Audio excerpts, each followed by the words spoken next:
Hello guys, this is your friend Naruto Audio Fanfics and we are back with a new fanfic. Which is what if Naruto became a being of the night?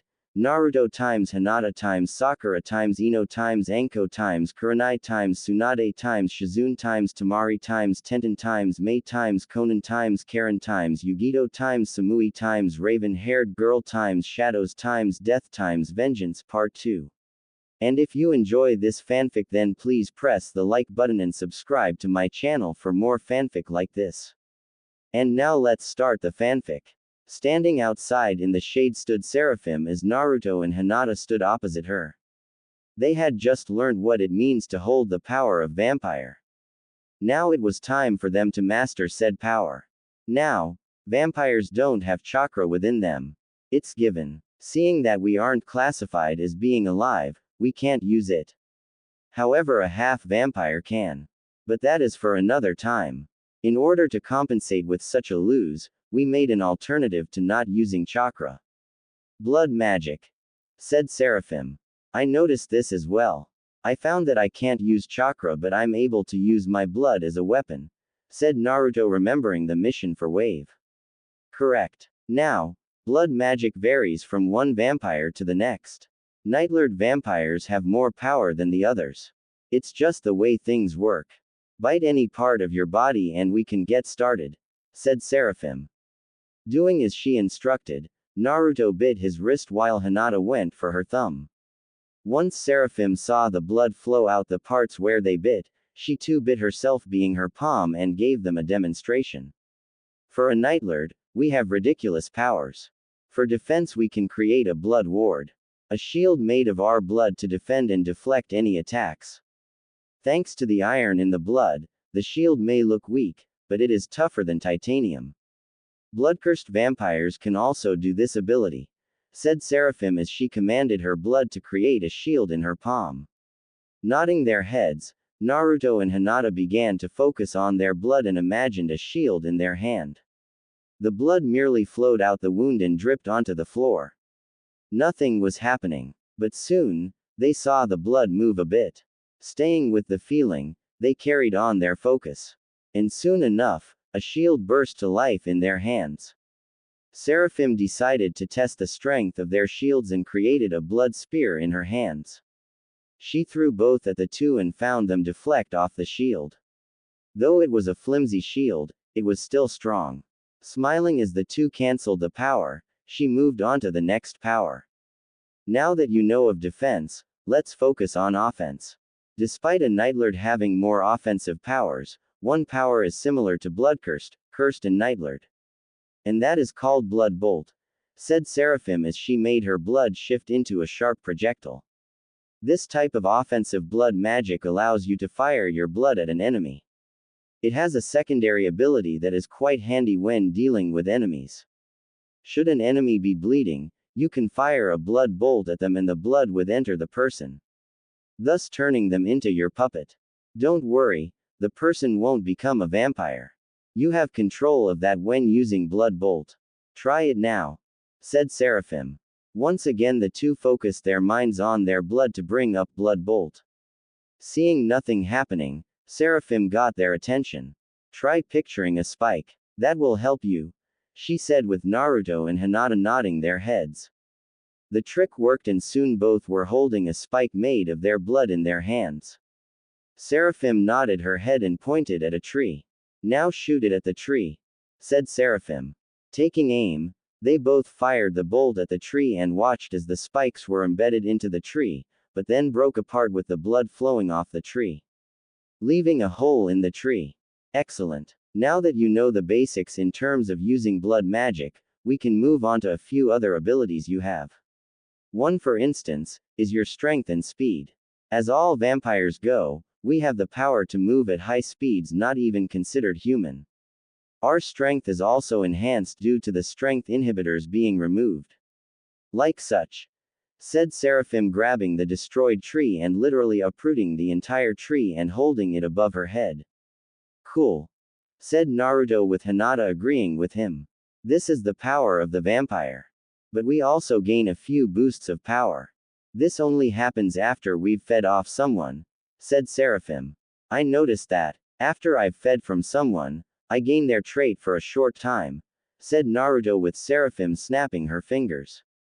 Correct. As a vampire, you can gain the power of the person for a few minutes. Tell me, Naruto, what have you temporarily gained? Asked Seraphim. Well, when I've fed off Ari, my speed is more faster. I could also break the sound barrier. If I've fed off Hana, I temporarily gain the power to have enhanced smell, said Naruto. Exactly, vampires can do this to gain an edge in a fight. It's quite powerful, though it is not absolute. The only time we gain Somethgan permanently is by having it born in us, said Seraphim with the two nodding in understandment. Now, as a vampire, we have also gained the power to travel and transform. Unfortunately, Nightlords only get the transformation ability. For my travel ability, I vanish in a flurry of leaves and come into view wherever I wish, said Seraphim. Mine is to disperse into a vortex of bats, stated Naruto. You sure have gained quite the understanding of your powers. But you, Hinata, you don't know your travel ability, said Seraphim with Hinata nodding her head. I don't know mine, said Hinata. Well, give it a shot. Try picturing where you want to go and push your blood magic outwards. That's the easy way, said Seraphim. Hinata did just that as she began to concentrate on where she wanted to go. Being on the opposite side of the garden. After a few seconds, her body soon broke up in a torrent of vines with thorns on them and then sunk into the ground. Only to break through the surface at the end of the garden where they reformed Hinata. Once Hinata had been reformed, Seraphim and Naruto clapped their hands at how she did that. Well done. That is your travel ability. The travel ability to dependent on what the person grew up with. I grew up in a wide open forest-like area with my family, so that is why I travel through the form of leaves. For Hinata, you most likely grew up being outcasted by your family and so you slightly turned sour from that. That is why you have vines with thorns on them. As for you, Naruto, you grew up in depression and darkness. So your one is bats.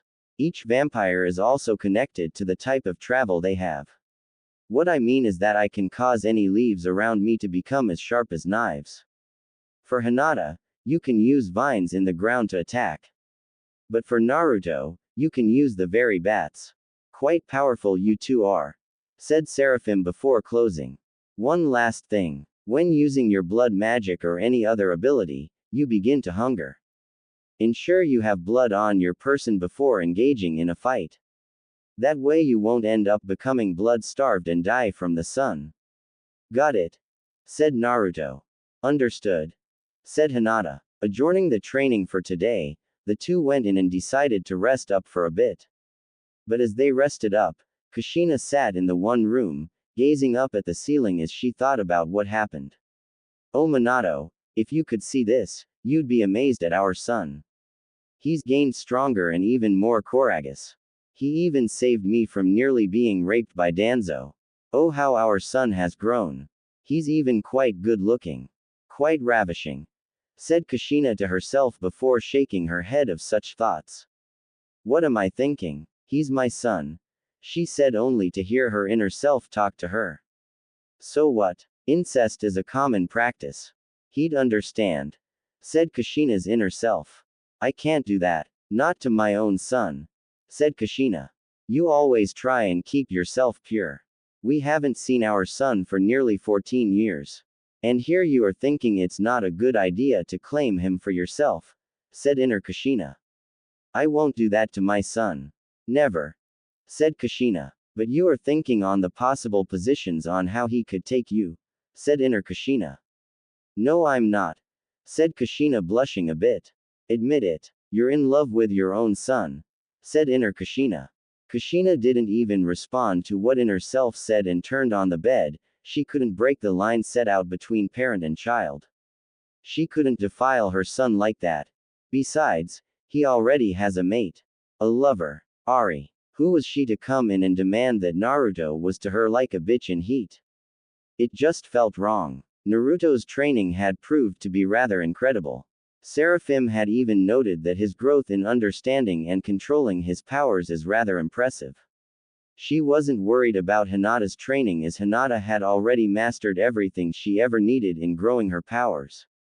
But for Naruto, he needed more attention as a Nightlord's powers were always harder to control and it was rather easy for a Nightlord to lose control and enter a blood-hazed rage.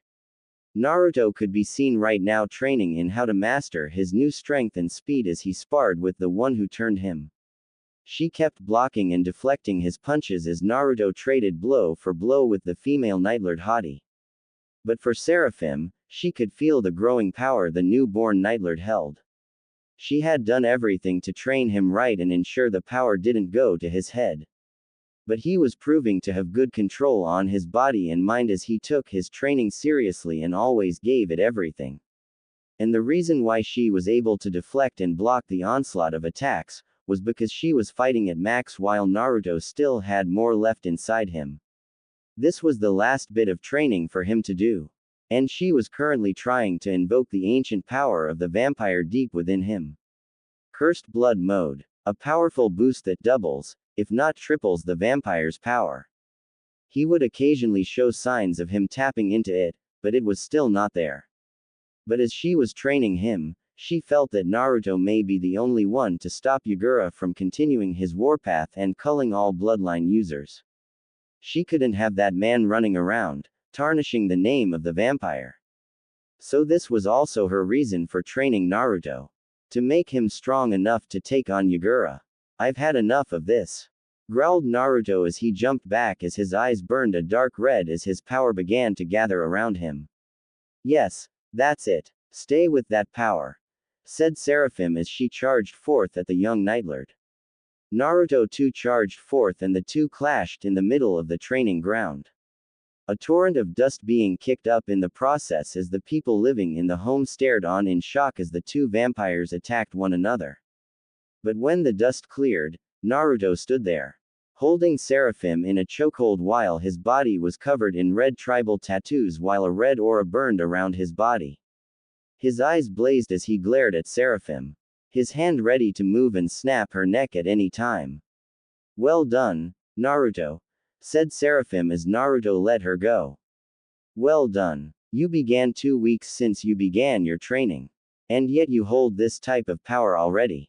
Thank you, said Naruto as his new form vanished and his eyes returned to normal. What's next? There is nothing more to teach you, said Seraphim. Now I can state as to why I was training you. Why were you training me? I thought it was for me to come to grips with my vampiric nature and powers, said Naruto with Seraphim holding a hand to stop him. Naruto. That was only part of the reason. The real reason was because I want you to take down Yagura. And free Kiri, said Seraphim. Wait, so you've been training and grooming me to take down Yagura? A vampire Nightlord that you turned? Inquired Naruto with Seraphim nodding her head. Yes. When vampires battle for territory, it doesn't always end with a Nightlord having to die. One could also tell the defeated challenger to leave their new territory. I lost the right to challenge. But you can take him on, replied Seraphim. So, if I win the fight, what happens? Asked Naruto. Kiri will belong to you. It will fall under your territory, said Seraphim with Naruto going wide-eyed with shock.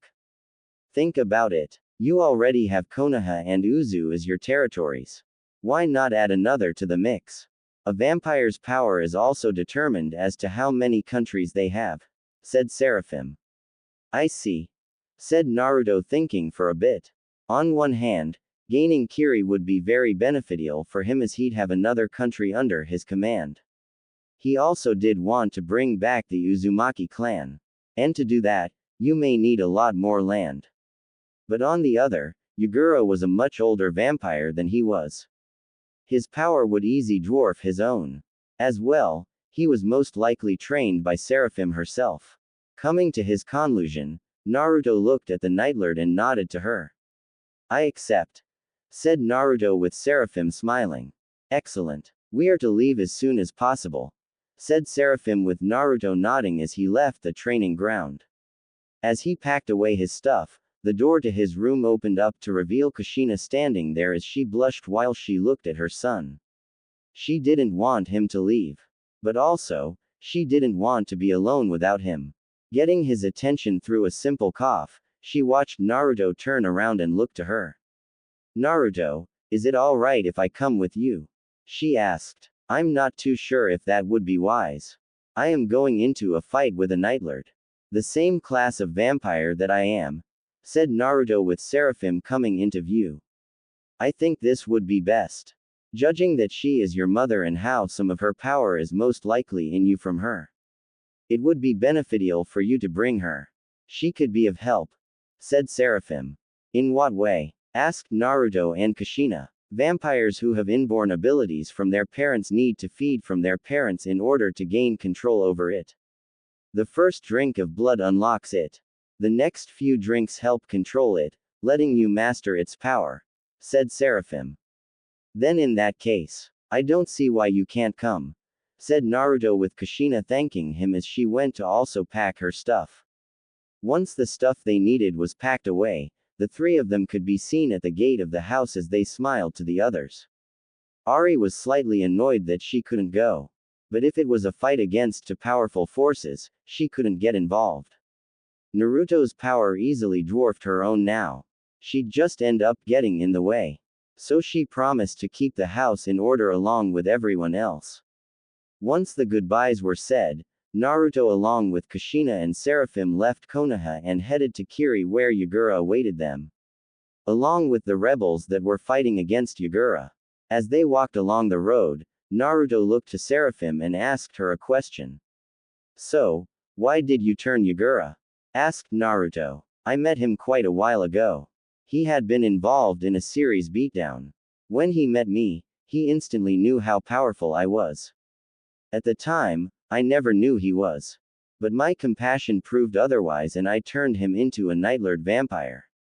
As I helped him learn his newfound powers, we became friends. But when he turned 19 and became the Mizukage, he betrayed the friendship we had. He knew Kiri belonged to me by birthright. But because of my foolishness on turning him into a Nightlord, I couldn't refuse his challenge. I had the upper hand in our fight, but in a momentary hesitation, he struck me. I was injured rather badly and he took Kiri right out from under me. He mocked me for cuddling up with humans and that vampires should always be on top. So I ran away in a desperate attempt. I found myself in Konoha. The rest you know, said Seraphim.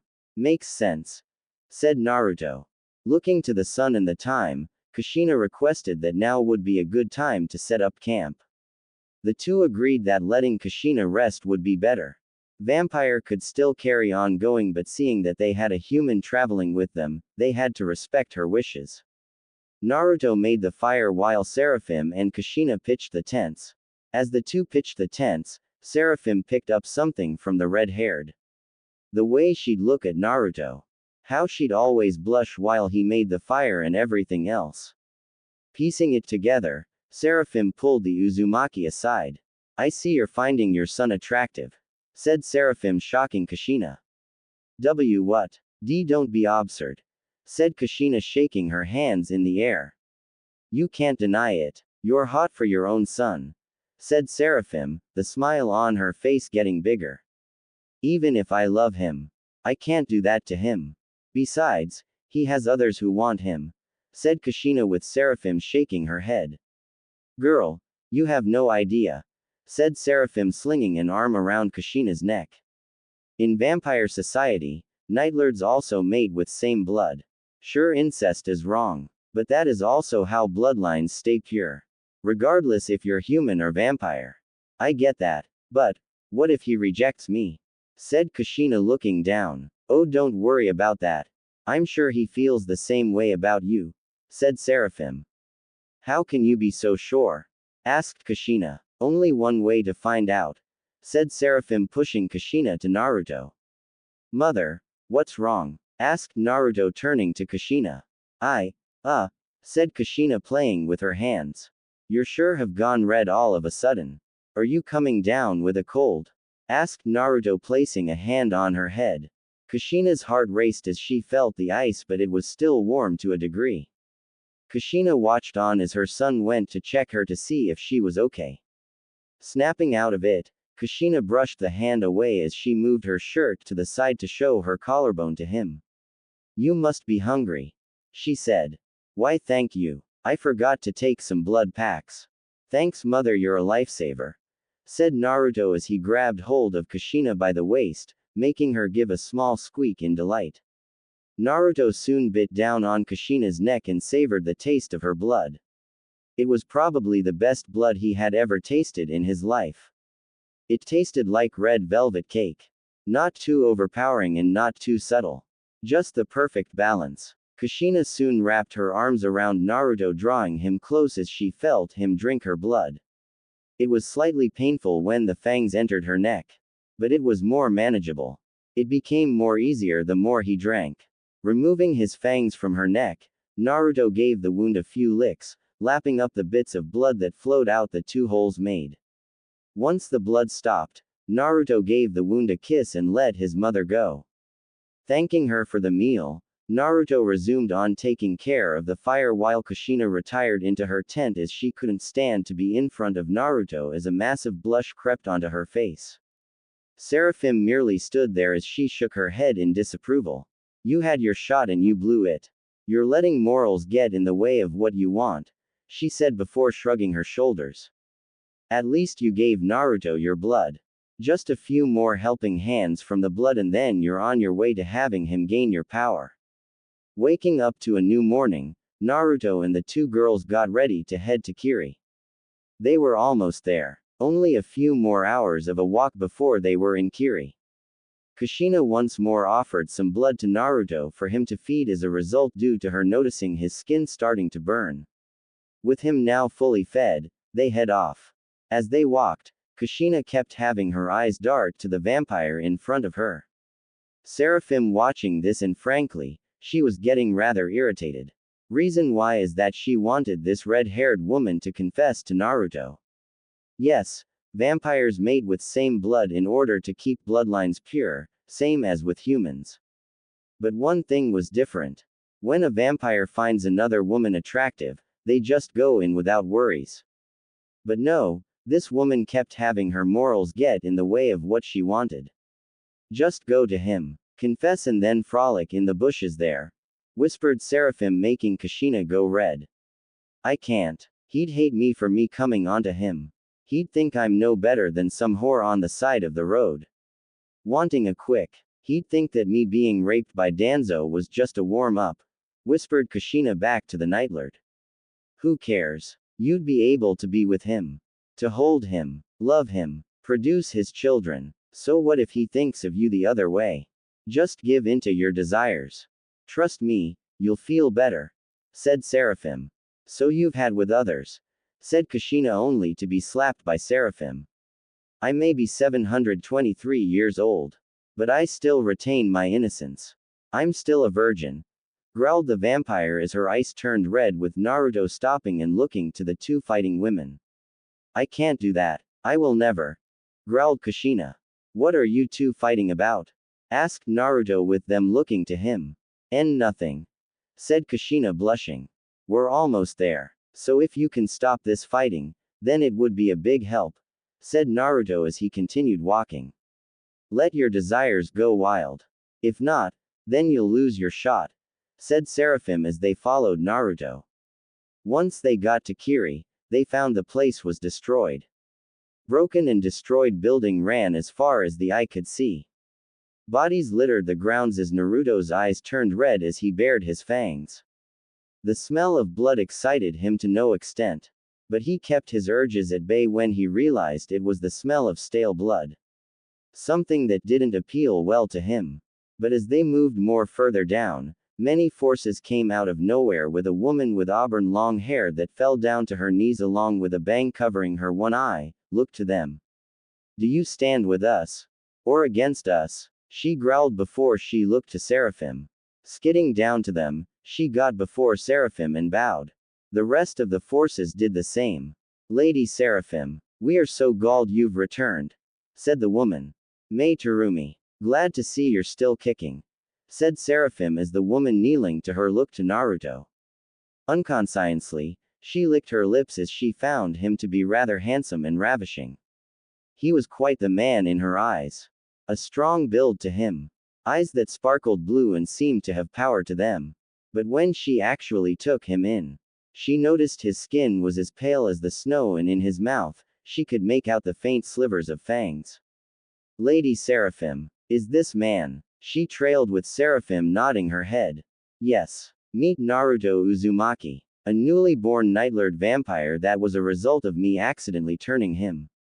The woman behind him is his mother, said Seraphim with them getting up. Please, come with us, said May as they walked off. Following the young woman, the group of three were led to a secret door that led right under Kiri. Once they were inside, they found a large open area where many people were huddled together. Coughs and sniffles were exchanged as the people tried to stave off the cold and hunger. Naruto's blood boiled as he looked to everyone in the bunker. How could things have dwindled so far to this point? Yagura had to be stopped was all that rung in his head. We've prayed for your arrival for some time now, Lady Seraphim, said May as they stopped in a room with a map of Kiri laying before them. With you now here, we can fight back against Yagura. Hate to disappoint, started Seraphim. But I lost the right to challenge Yagura. But how do we fight against him? Asked one of the soldiers. Naruto here is the answer, said Seraphim pointing to the young vampire. He may be a newly born nightlord, but he already has access to his vampire mode and knows a lot about his blood magic. Are you sure he can win? Asked May, knowing full well the brutality of Yagura. I know he can win. He was trained by me, said Seraphim nodding her head. I just pray you're right, said May pointing to a spot on the map where the cage tower was. Here is where Yagura lives. We are planning to give one more battle. Everything we have will be thrown at him. We've managed to put down a few of the vampires he turned. But they just keep coming. We'll keep the forces busy until then, said May, looking over to Naruto and licking her lips. If he is successful, I'll give him some well-deserved attention. Thanks, said Naruto looking to May. To him, he found her quite enjoyable. He could smell her blood from here. It smelled like flowers. Too delicious. So yummy. But that was not all he was seeing, or smelling. To him, May was a goddess. Her body well defined from training in battles. Her ample bust was easily e-cup. But he had to get a feel for that. That was if he got the chance to. Her long shapely legs and a rather impressive rear was nothing to the imagination. So delicious and amazing to look at. So, when do we start? Asked Kushina. Soon. In about 10 minutes. Said May with them nodding their heads.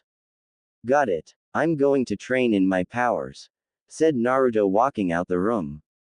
With everyone leaving to their own devices, May followed the young vampire to where he had gone. Finding him in the one room, his eyes closed as his power flowed off him. She found such power to be incredible. On par as Yagura's own. Sneaking into the room, she stood before him, leaning down and having her in his face, she coughed to get his attention. When Naruto opened his eyes, he shot back from the fright while May giggled from the action she got. May, what are you doing? Asked Naruto as May sauntered over to the vampire. Can't you tell? She purred when she trapped him in the corner. No, I can't, said Naruto, playing the dumb card only to have May trail her fingers across his chest. Your skin is as pale as the snow. You're as cold as ice, she trailed, leaning forward to have her mouth close to his ear. Quote. I think I can help you heat up. If I wouldn't know any better, I'd say you're flirting with me, said Naruto with May placing a finger on her lips, making her shoot through the roof. What makes you say that? She asked as she grabbed his hand and placed it on her one. I want to give you something to remember me by. With that said, Naruto gave the large melon in his hands a squeeze, earning a low moan from her lips as May sported a slight blush. As he squeezed and played with her chest, May's hand moved down to his pants where she began to stroke him. She purred, licking her lips. Someone is rather hard. But just before they could continue, an alarm sounded with Mei growling at how her fun was ruined. Locking eyes with Naruto, she placed a finger on his lips as she smiled to him. We'll pick this up later, big boy, she purred as she gave him a peck on the lips and left. Naruto soon walked out the room and headed up to the surface where the forces who rebelled against Yagura stood, where they saw Yagura standing there in the middle while his army of vampires stood behind him. I hear there is a new vampire in my village. Where is he? Demanded Yagura with Naruto standing up and walking to the man. I am he, said Naruto stopping before Yagura. So you're the new Nightlord vampire. Much like me, said Yagura smiling to Naruto. Why not join me? Why should I? Barked Naruto. We are the superior beings. The ones at the top of the food chain. We are gods among mortals. They were created for one purpose. And one purpose only. To serve our needs. We vampires are the apex predators, said Yagura rather like. I don't believe in your ideals. Humans have as much right to live on this rock as we do. Without them, we can't exist. We may be more stronger in terms of power. But in the end, we are the same as them, retorted Naruto with Yagura shaking his head. Humans don't deserve to live. They are to serve at our feet. Serve our needs, growled Yagura with him grinding his teeth together. My patience grows thin, boy. Make your choice. Join me, or die by my hand, growled Yagura.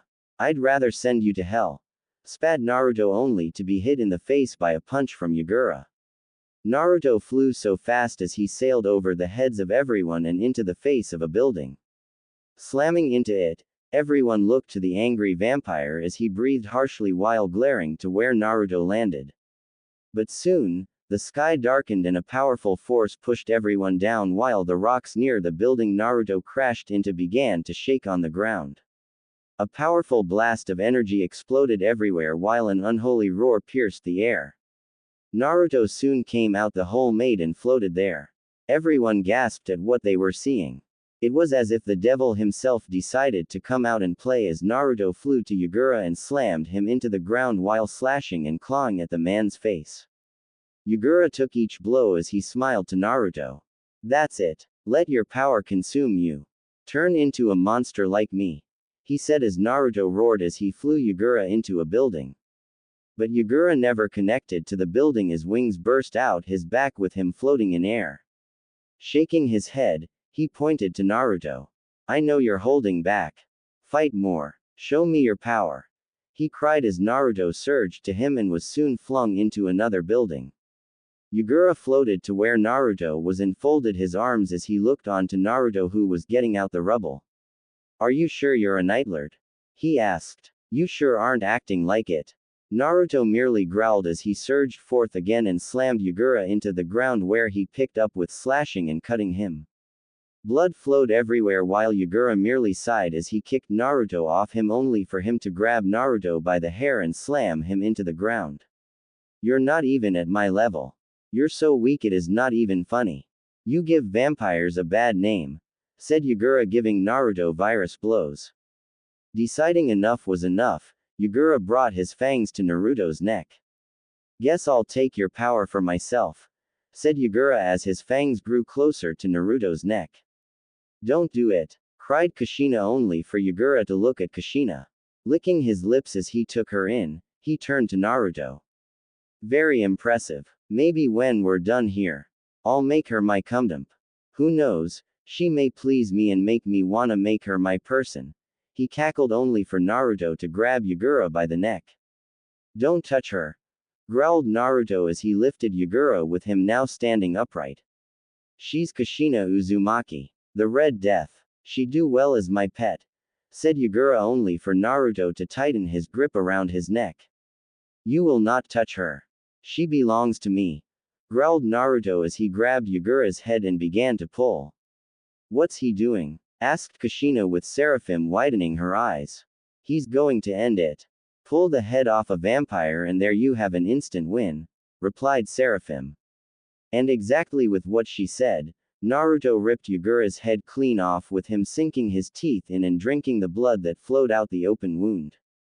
Throwing Yagura's head to the opposing forces, Naruto continued to feed.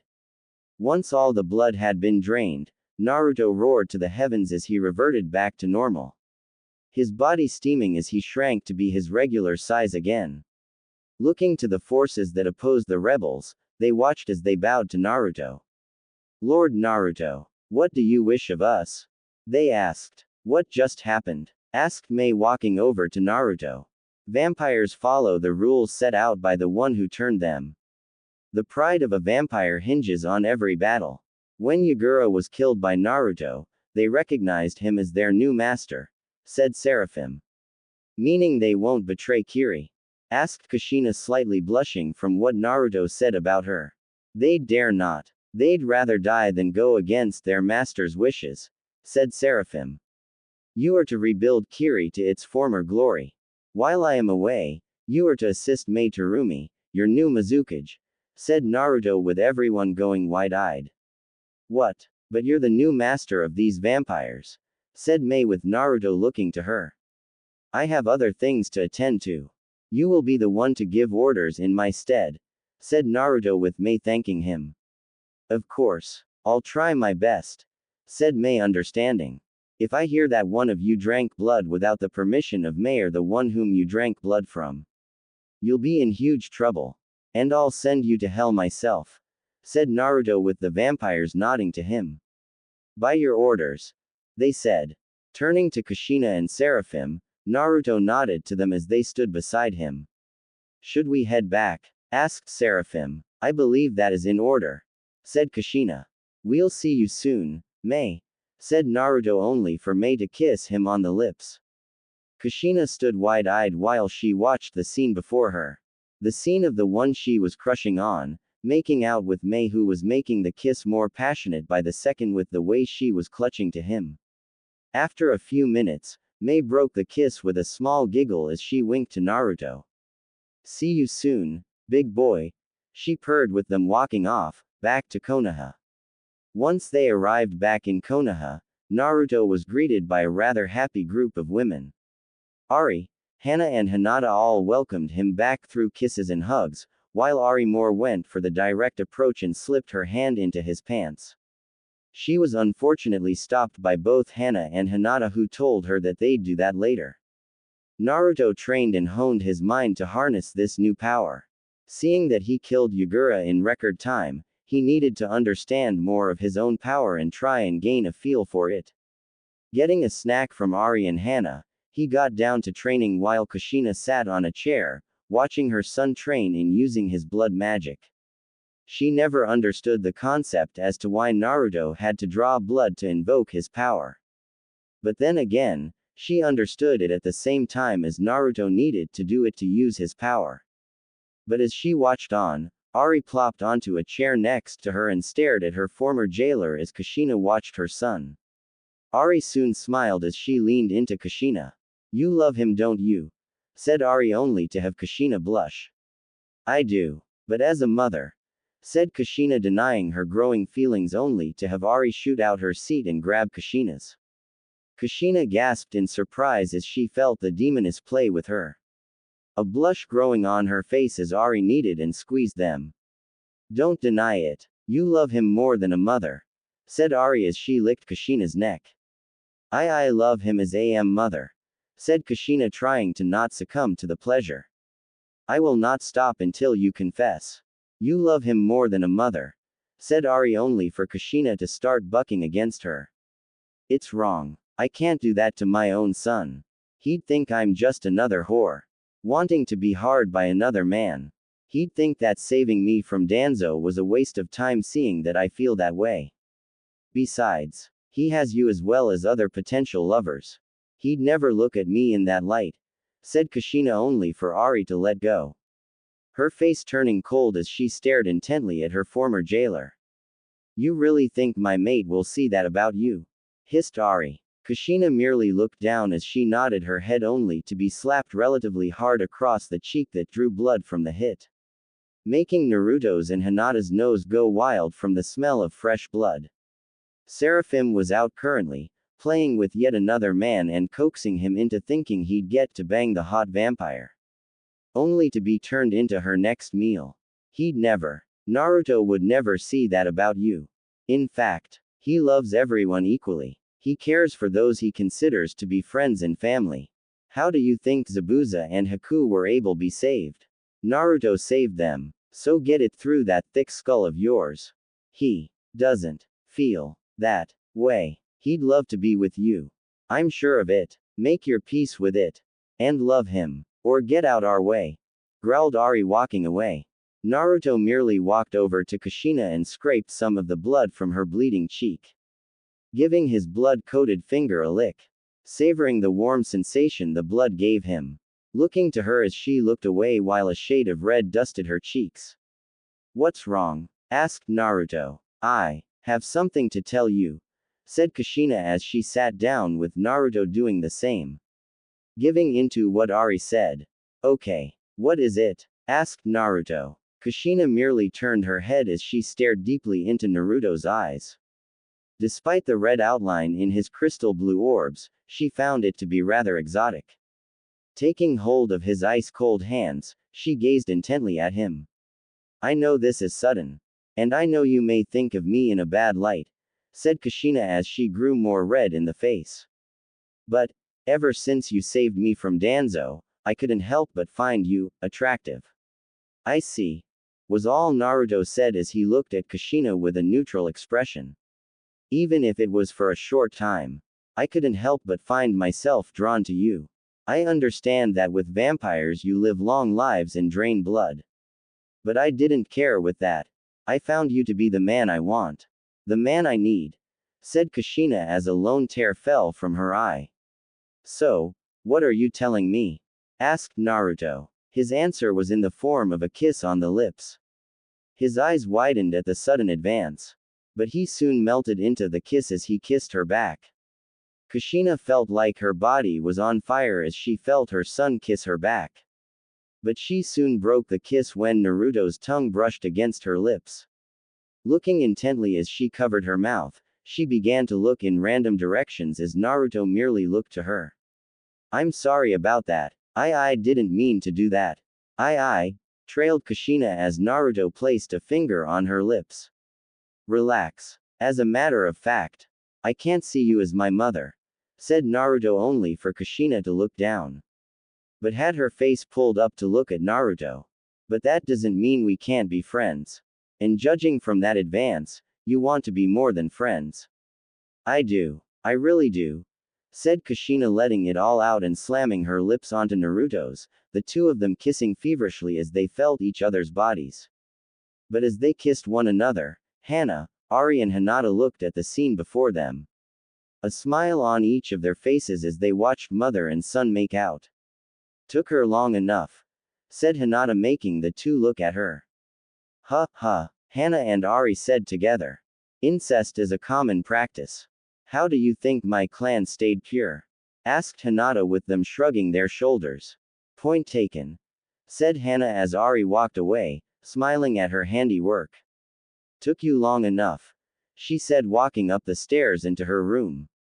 Breaking the kiss once more when breathing became necessary, Kushina and Naruto looked to each other as a blush crept onto their faces. Naruto was about to dive in for another kiss but was stopped when Kushina placed a finger on his lips. Later, she purred as she got up and walked off. Deciding to get back to training, Naruto picked up where he left off in his training. But as he trained, his mind kept going back to the recent kiss he had with Kushina. He knew that what Danzo did to her was beyond saving grace. But he vowed to never do that to her. Or any woman for that matter. By the time the afternoon came around, Naruto got into a shower and cleaned himself from the sweat he built up. Once he was cleaned and dried, he got onto his bed and stared at the ceiling. But looked to the door when it creaked open. His jaw hit the floor when he saw who it was. Kushina merely closed the door as she stood there in nothing but a red lacy bra and matching panties. The bra barely holding her DD cup while her long shapely legs were on display for Naruto to see. Her smooth and toned stomach was dotted with a few abs here and there while her long flowing red hair emphasized her beauty. Blushing as she walked over to the bed, she climbed onto it. The bed creaking from the additional weight as she sat on top of her son. Kushina, you look. Shish, said Kushina, placing a hand on his lips. Don't ruin it. Kushina made her way down and planted a rather passionate and long kiss on Naruto's lips, their tongues intertwining with one another as they made out on the bed, both moaning in pleasure and bliss. Kushina soon took one of Naruto's hands and placed it on her one. Giving the soft piece of flesh a squeeze, Naruto heard Kushina moan into the kiss as they made out, once more parting when breathing was needed. Kushina looked onto the son she birthed. Gone was the bonds of mother and son when she was taken from him. Gone was the morals and boundaries when she gave into her desires and made out with her son. All that remained was a primal lust for each other, and the ever-increasing pleasure as Naruto played with her. Kushina threw her head back as a low moan escaped her lips as Naruto's other hand went to her free. After a few minutes, Kushina grabbed his hands and pulled them off her chest. Wanna see them? Asked Kushina with a sultry smile. I do, said Naruto without hesitation. Smiling while she licked her lips as she felt how hard he was, Kushina grabbed the clasp holding her bra together and undid it. Letting it fall off, she threw it to the side as she placed her hands behind her head, giving her son a rather pleasing pose. You like it? She asked only to gasp in pleasure as Naruto surged up and took one of her into her mouth and began to suck and lick the, throwing her arms around his neck and head as began to grind herself on his body. Kushina's breathing became irregular as she felt her son suck and lick her one while he played with the other. Ah, that feels good, said Kushina. But after a few minutes, Kushina pushed Naruto off and got into the classic 69 position. Moving her panties out the way, she pulled down his boxers as she gasped in surprise at how equipped he was. He was at least 8 inches long and 1.5 inches wide. Wow, so big, she purred as she gave the head a lick. Naruto merely closed one eye as a groan of pleasure escaped his lips. Deciding to return the favor, Naruto dove into her and began eating her out, his fangs brushing against her lower lips and occasionally clipping them, drawing a bit of blood by mistake. But this didn't stop the feeling of pure ecstasy as Kushina moaned in pleasure as she felt both the fangs and his tongue work her wet. She too gave back the feeling and took his into her mouth. Only being able to fit 5 inches in, she began to bob her head back and forth while stroking what she couldn't fit in her mouth. Both Uzumakis pleasured one another, Kushina tasting the pre-cum that flowed out her son's while Naruto found her and began to play with it. Kushina howled in pleasure onto his face, his buried in her mouth as she came into Naruto's waiting mouth. Savoring her taste, Naruto went back to work. He began to feel a familiar pressure building up in his balls. This feeling was the same one he had when he mated with Ari. Using his own motions, Naruto thrusted into Kushina's mouth, who stopped her actions when Naruto began to thrust, allowing him to hit her gag reflex every time he thrusted. I'm coming, said Naruto as he fired his load into Kushina's hungry mouth. Kushina's eyes rolled into the back of her head as she swallowed it all, taking in the large quantity of cum that flooded her mouth. After a full minute of coming, Kushina pulled his out her mouth with a rope hitting her face. Licking it off, she got off Naruto's face and turned to him. Bigger than your father and taste just as good. You're truly blessed with the Uzumaki genes, she purred as she grabbed a hold of his and jacked him off a bit. Once he was hard again, Kushina lifted herself up and positioned her waiting over his, biting her lip as she felt it push past where Minato was, even further than where Danzo violated her.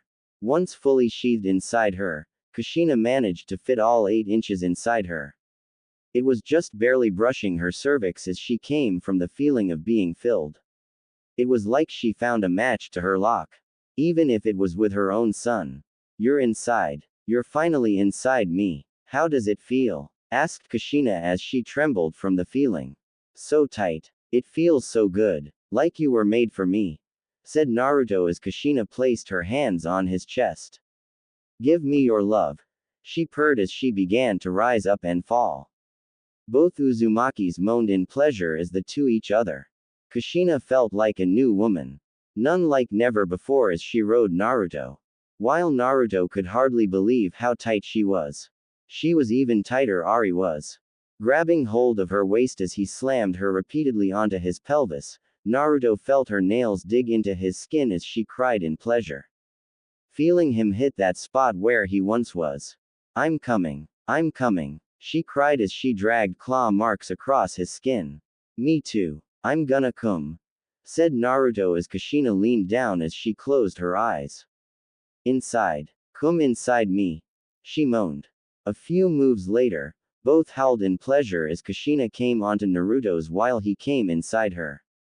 Kushina dug her nails deeper into Naruto's chest as she felt his cum flood her womb.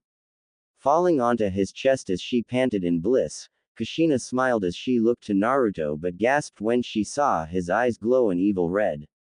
Naruto had never felt so much lust build within him. So much in fact that it was triggering his vampiric nature to be revealed.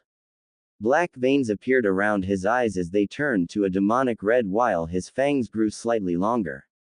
Flipping her over to have them in the missionary position, Naruto began to thrust even more into her. Kushina grabbed hold of the headrest above her head as she locked her legs behind Naruto. Feeling him even deeper than the last time. Oh yeah, that feels good. So damn good. Your cum is sloshing inside me. I can feel it, moaned Kushina as her one eye closed while her tongue hung out her mouth. Naruto merely looked at the look on her face. His lust had taken over badly and he could feel how his power rose to new and insane heights. Like something was driving him to do this. But little did he know. Was that what he was about to do? Was going to bring about something as dangerous as him. In the village. With Seraphim. Seraphim had yet another unlucky victim who tried to seduce her. She played along of course and drained him of blood. With a fresh new body laying in the alleyway she lured him into, she walked back to the house Naruto lived in. She knew she could have just taken a blood pack that Hana, Zabuza, Haku and Ari Happy supplied. But she preferred the blood from the vein. Smiling at how she was happily filled with the blood she just drank, she made her way back to the house only to be hit by an unimaginable power. And it was this feeling of this power that caused her to speed to the house. Don't you dare, she said as she sped at light speeds. Don't let your desires get the better of you. With Naruto and Kushina. Kushina howled in pleasure as she was mercilessly pounded in by Naruto. His moving in and out her with so much power that she merely lay there. Her mind blank as her son took her like no other. Cum leaked out her as she moaned and screamed while Naruto grunted with every thrust. I'm coming, cried Kushina as she threw her arms around her son. I'm gonna cum again. Me too. I'm gonna cum again, cried Naruto as he buried his face into her neck. His fangs brushing against her collarbone. And soon enough, both climaxed as Kushina tightened her grip on Naruto as she felt her womb be filled even more. While Naruto grunted and groaned with every shot fired. End. But Kushina soon gasped in pain as she felt something sharp enter her neck. Looking into the corner of her eye, she found Naruto there, his fangs latched onto her neck as he continuously fired his cum into her. But that was not all Kushina felt. She soon felt something being pumped into her from the bite Naruto gave her. It felt incredible strong. Her body felt like it was on fire as the strange fluid flooded her body. Her heart rate picked up as she let out a small cry of pain. When Naruto finished coming into her, he collapsed next to her with Kushina being pulled on top of his chest. Them still connected at the waist. Her neck felt like it was on fire along with her body. But she thought it was nothing, like a passing flu, and went to sleep along with Naruto, whose vampiric features faded away. Seraphim burst through the front door and sped through the house. Ari and Hana were talking in the dining room. They heard everything, from when Kushina and Naruto made love.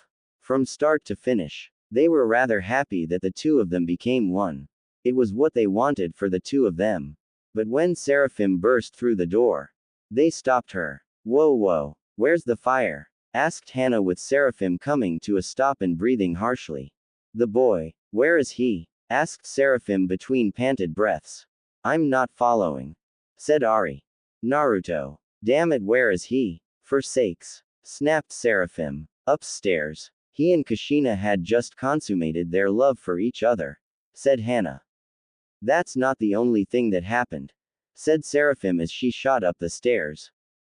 Both women looked to one another and chose to follow the Nightlord to see what she meant by that. And why she was so worked up by the fact that they just had. Surely nothing was wrong, right? Seraphim threw the door open and gazed at the two lovers asleep in each other's arms. A content look on their faces as they slept soundly. Seraphim slowly made her way to the very end sleeping Kushina. Finding 2 holes on her collarbone on the left, she clicked her tongue and looked to the door as Ari and Hana came into the picture. See, said Hana. Nothing to worry about. You say that, but you have no idea what just happened, hissed Seraphim. What do you mean? Asked Ari. Naruto has just done something that he may never take back, said Seraphim. If it's about him, his mother, then may I remind you that it was you who also incited this, said Hana with Seraphim shaking her head. That's not it. Naruto may have just turned his own mother into a Nightlord, said Seraphim, making the two women gasp in horror and shock. Waking up to a new morning, Naruto stretched his tired limbs as he found a weight on his body. Looking down to find his mother sleeping on his chest still, connected at the waist, Naruto stroked her red hair as she moaned in her sleep. But he soon found her feeling rather hot while sweat beaded down her amazing body. Worry growing evident in his eyes, he went to wake her. Kushina. Wake up, said Naruto. Kushina did respond as she began to shake as her body became even more hot. Doing whatever he could, Naruto got out from under her and grabbed some water. Splashing her body to wake her up. He became more worried as Kushina remained silent as she shook and trembled. The water vaporizing instantly. Grabbing some pants, Naruto sprinted out his room and headed to find Seraphim sitting at the table. A glass of brandy in her hands as she sipped the beverage while a look of genuine rage burned on her features. Seraphim. Something's wrong. Kushina won't wake up, said Naruto, only for Seraphim to slam her glass onto the table as she turned to the vampire. And why is that? She hissed. I remember having with her. But for some reason, I bit her and injected something into her. Now she won't wake up, said Naruto, only to have Seraphim get up and punch him in the face with her vampiric strength. Naruto skidded across the floorboards as he hit the wall. A bit of blood flowed out the corner of his mouth as he stared at the Nightlord who turned him. You really don't get it, do you? She growled. Get what? Asked Naruto with Seraphim's eyes turning red. You just did what we vampires consider to be slightly forbidden, said Seraphim with Ari and Hana running down the stairs. Both in their underwear and the smell of coming off them. What's going on? Asked Hana, looking to the two. Naruto, you just let your urges and lust get the better of you. You did what we Nightlords call eternal bondage, spat Seraphim with Ari licking her lips. Sounds kinky, purred the demoness. Get your mind out the gutter, hissed Seraphim, leaves swirling around her body as her nails grew to become claws. It's considered to be either the best thing, or the worst. Eternal bondage occurs when a Nightlord's urges and lust grow too strong and results in said vampire to turn the one he or she is mating with, into a Nightlord. Naruto Uzumaki. While you were your mother, you released a large amount of blood magic that was felt across the entire of the elemental nations, which resulted in said power to be transferred into Kushina along with your venom. Meaning, unlike you who went through a few days for your transformation, it will happen in a few hours. What happens if she doesn't survive? Asked Hana. Then it will be a very ugly mess to clean up, said Seraphim, folding her arms. Meaning, her body will rip itself apart and she will explode in a shower of blood and guts. What have I done? Said Naruto, dropping to the ground as a tear trailed his cheek. Clearly you were dumb enough to let your lust get to you. You may be a Nightlord, but you're still a noob when it comes to these things, said Seraphim, storming out the house. Thinking on how to keep his lover from dying, Naruto sprinted up the stairs. Throwing the door open, Naruto knelt to the panting red-haired. Placing her hand close to his head, Naruto squeezed it. Please be okay, said Naruto, only for Seraphim to walk into the room. You can't help her. This has to take its course. If she survives, she will be a powerful Nightlord and you will lose one of your chances to turn a person into a Nightlord. If she dies, oh well, said Seraphim, only to be slammed against the wall by Naruto, who bared his fangs to her as his eyes glowed red with hate. Don't insult my mother like that, growled Naruto, his vampire power showing as he glared at Seraphim. She will pull through. Breaking out of the hold, Seraphim merely scoffed at what the young Nightlord said as she looked down her nose at him. I've been around for a long time. People are born, they live, they die. Everyone moves on. Why should I care about the new death in the world? Asked Seraphim. Are you that cold-hearted that you lost your soul? Hissed Naruto. Vampires can choose when to show their heart, retorted Seraphim before walking out the house. Naruto walked back into the room that he and Kushina had in. Her body burning up as she panted and thrashed a bit. Naruto got a bowl from the bathroom and filled it with water. Throwing in a cloth, he wrung it and placed it on her head. He had to keep her cool. But Seraphim did speak the truth. There was no helping her. It had to take its course. Throughout the day, the people in the house came to check up on Kushina. Zabuza and Haku had given their dose of blood, with Hinata getting some. Hinata contributed to the blood along with Ari. Walking up the stairs to see Hana walking out the room Naruto was still in, Hinata made her way to the young woman. Anything? She asked. Hana merely shook her head as she placed a hand on Hinata's shoulder. I just pray Naruto's mother pulls through, said Hana, walking down the stairs. Reaching close to late afternoon, Naruto continued to keep Kushina's heat down. Her body convulsed and shook as she panted and heaved. But as the moon began to rise, Naruto soon began to feel a small surge of power. Looking to Kushina, he passed it off as nothing. But he soon felt it again. Looking to Kushina as black energy began to flow off her body. He watched as she began to float up into the air. The blanket falling off her body and showing off her amazing body. The body swirled around her as the body of Kushina stayed level with the ground. But just as the room began to feel heavy, the power surrounding Kushina let off a powerful demonic roar, along with the power slamming into her from all sides. Kushina soon began to float down to the bed and soon stirred awake. When her eyes opened, they were full red. Looking over to Naruto as she smiled to him, showing off her fangs to her lover, she pulled him into a hug as she squeezed and squeezed as hard as she could. Darling, I had the most weirdest dream. I dreamed that there was a monster within me. And I was facing it. But I ended up killing it with the power becoming mine, said Kushina as she released Naruto before she realized she was still. Grabbing the blankets as she blushed hard, Naruto simply stared at her. It was without a doubt, Kushina had just become a vampire. And not just any vampire. A Nightlord at that. Her fangs and glowing red eyes were proof of her transformation. Kushina, I have something to tell you, said Naruto sitting on the bed. What is it, darling?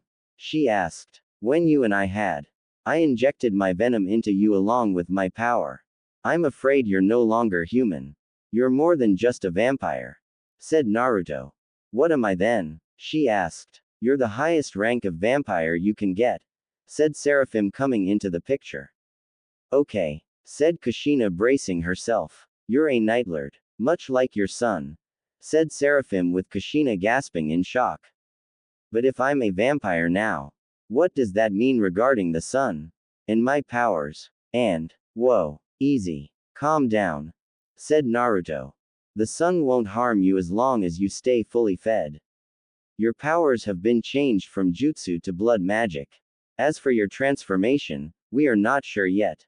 But you have to feed now in order to complete your transformation, said Seraphim, pulling out a blood pack and throwing it to Kushina. Kushina examined the blood pack and pulled the cap off. The blood smelt absolutely amazing. Her mouth watered just by the smell. Bringing it up to her lips, she began to drink. How it excited her to taste such a rare treasure. Once she was done, she threw the empty blood pack into the bin. With her eyes turning back to their purple nature. You can no longer eat human food as your taste buds have been changed to accept only blood, said Seraphim with Kushina going wide-eyed. Does that mean I am now immortal? She asked as well. Of course. Though we can die through a few means.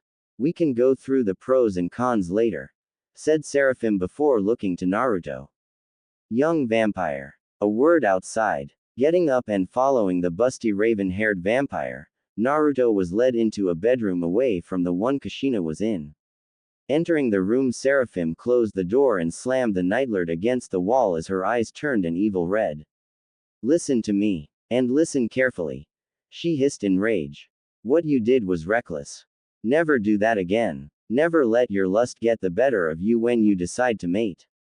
If you do, you may end up creating a monster. What is your problem? Spat Naruto. Why are you so concerned? With you it is always a case of, do this. Don't do that. Why? You're not my mother. I may not be your mother. But I have seen my fair share of death and wars. Do you want to lose everything you love? Do you wish to bring the entire of the vampire hunters upon you? Spat Seraphim with Naruto's eyes widening at where she was going. I see. I'm sorry. I'll be more careful next time, said Naruto with Seraphim releasing her grip on him. You'd better. Staying in the shadows and choosing your moments is the best course of action for a vampire. By choosing our moments, we can live in peace with the humans. And not fear the vampire hunters, said Seraphim walking away. So she isn't a hardass. She's just concerned about the survival of the vampire race, said Naruto before returning to the room Kushina was in.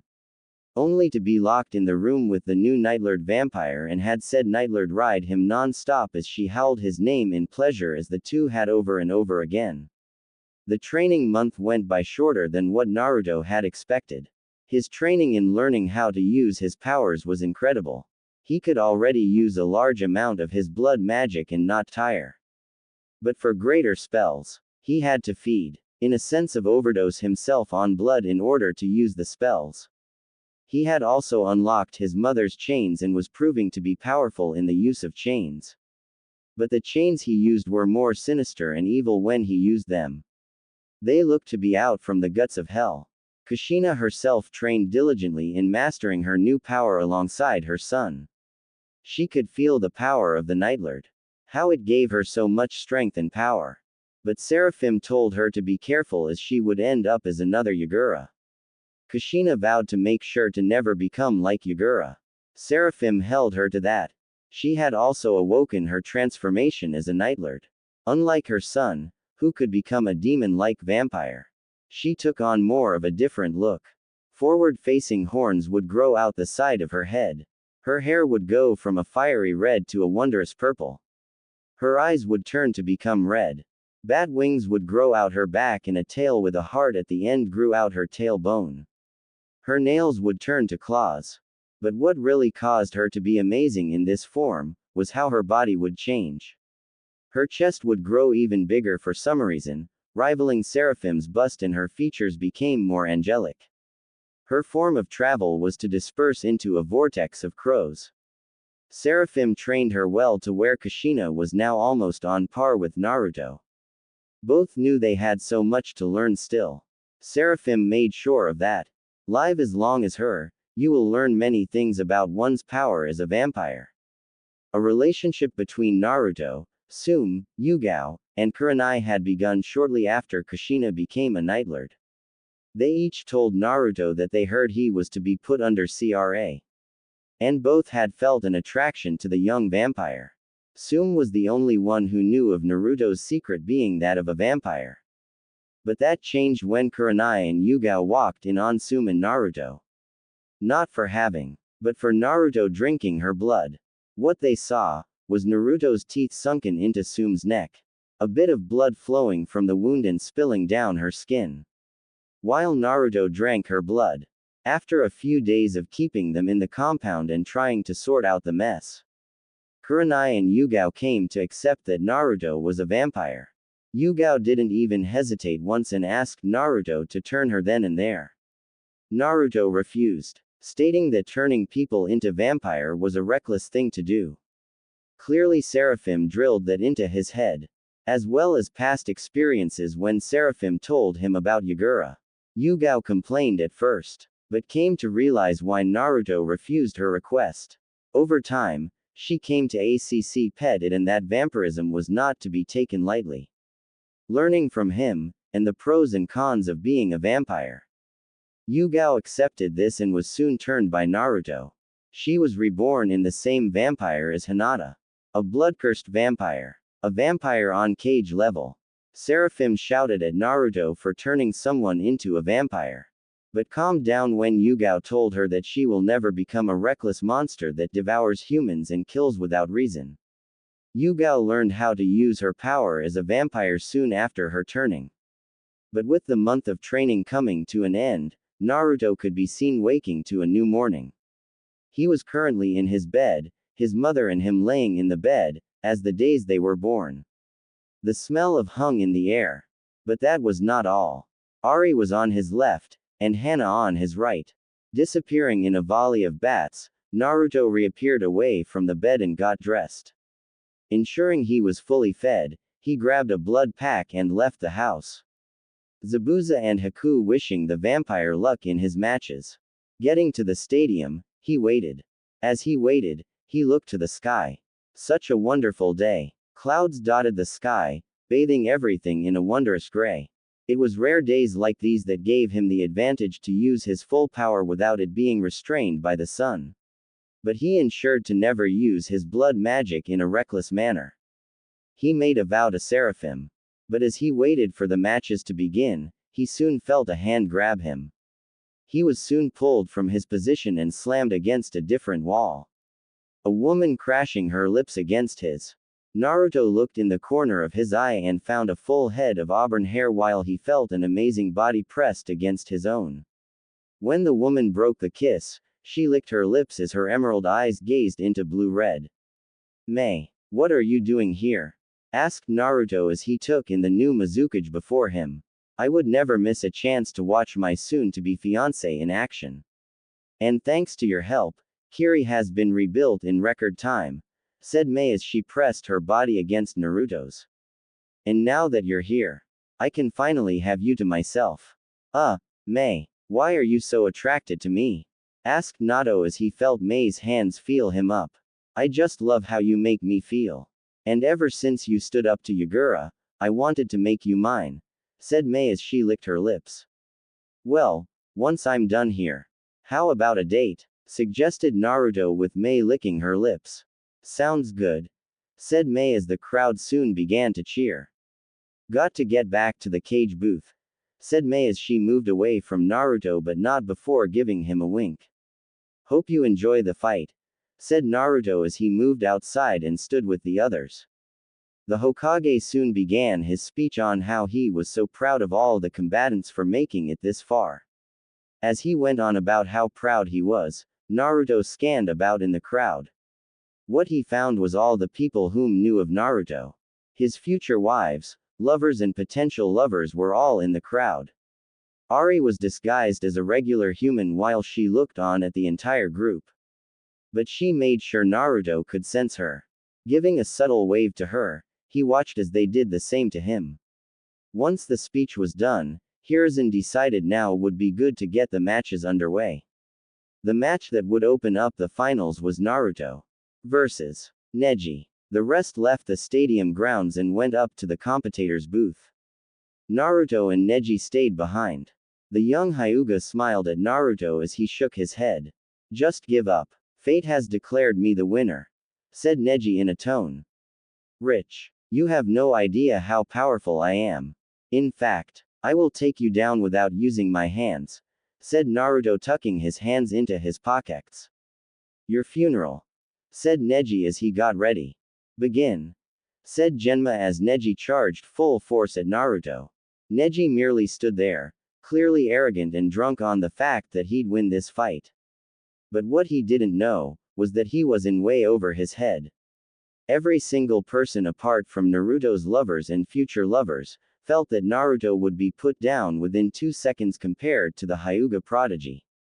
Kushina knew her son was powerful beyond imagine.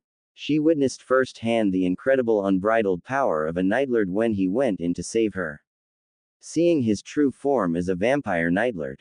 Not only that, she couldn't believe she was now a mate to the Nightlord of not one, but 3 of the elemental nation continents. 14, nearly 15, and already an empire is born. He sure moved, she had to admit that about him. Ari saw this, and smiled as she leaned in to whisper distance her red-haired ex-jailer. Thinking about when he and you got it on? Questioned the demoness. He is like an animal. Never slowing down as he took me on that bed, said Kushina. We did it in the forest, and he very much tamed me, said Ari only for Hana and Hinata to sigh. He hasn't done it to us, yet, said Hinata only for Hana to the vampire.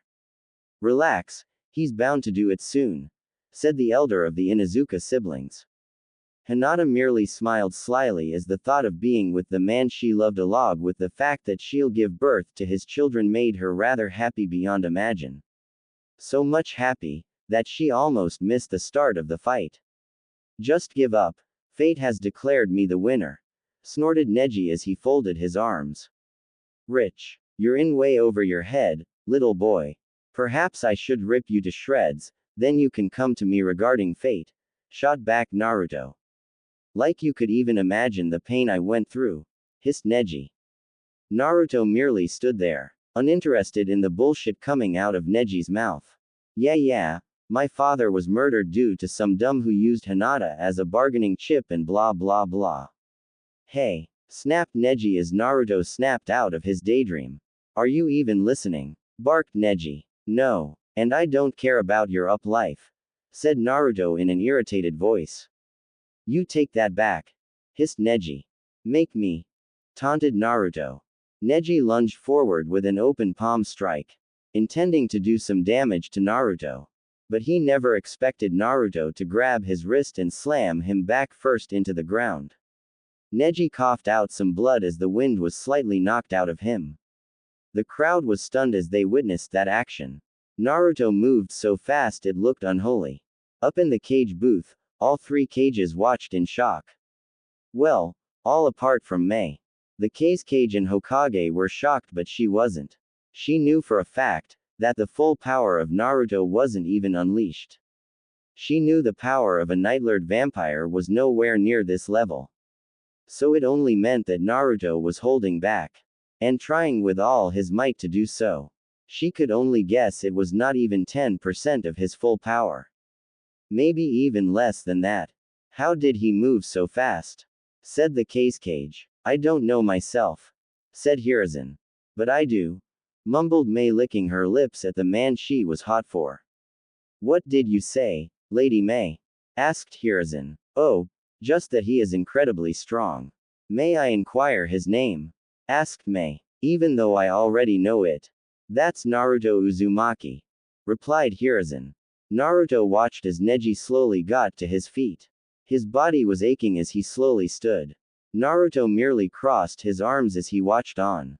Once Neji was standing up, he smiled, showing a bit of his fangs. You don't look so good, taunted Naruto again. A lucky strike. But this next one, you're finished, snarled Neji. Oh, then by all means, go ahead. I promise to not attack, said Naruto, bringing his arms to be behind him. Neji smirked as he got ready. Your funeral. And with that, Neji struck. Surging ahead, he hit Naruto dead in the chest, right where his heart was. The crowd gasped in amazement as the strike hit Naruto right in the chest. Thinking Naruto was done, they shook their heads as they were disappointed that Neji took him out so easily. But what came next shocked them to the core. Neji grabbed his wrist and cried in pain as his hand flew about. Limp and lifeless. Dropping to one knee, Neji cried in pain. Naruto stood there, unaffected by the attack as he smirked at the downed opponent. Hinata and Hana were equally shocked as the crowd. In fact, the entire of the ones who loved Naruto were shocked. Apart from Seraphim, who smiled at how clever he was. He only just learned how to do it. And it was already this strong. It amazed her. Well done, said Seraphim, making Ari and Kushina look to the female Nightlord. Ha ha, they said in unison. That was a defensive ability. He only just learned it. It's called blood armor, said Seraphim. But wouldn't that mean he needs to be encased in his blood to do that? Asked Ari, making Seraphim shake her head. Not always. See, a select few Nightlords can achieve this feat. Seeing that there are veins everywhere in the body, a Nightlord, and only a Nightlord, can turn the blood in their veins to become as hard as steel, making them impervious to any and all frontal attacks, stated Seraphim. So he turned all the blood in his veins to become steel, making his skin like steel, said Kushina, with Seraphim nodding her head. However, it's not an all-powerful defense. Stronger attacks against the user will require more concentration, making more susceptible to taking damage. But that attack that Hyuga did was not even able to put a dent in the defense, Seraphim said as they went back to the match. Give up. Without your arm, you're screwed, said Naruto as he walked over to Neji. I refuse to accept this. I will have you on your knees, barked Neji, getting up. Naruto shook his head as he walked over to Neji and grabbed him by the throat and lifted him up to where his feet were dangling below him. Arrogance breeds arrogance. This was your downfall. I know what your fate is right now, snarled Naruto, growing tired of this fight. What do you know of fate? Spat Neji. Oh, I know about it. And your fate is to be passed out after I've thrown you into that wall, stated Naruto, pointing at the wall of the arena. Like hell, barked Neji. Try me, hissed Naruto.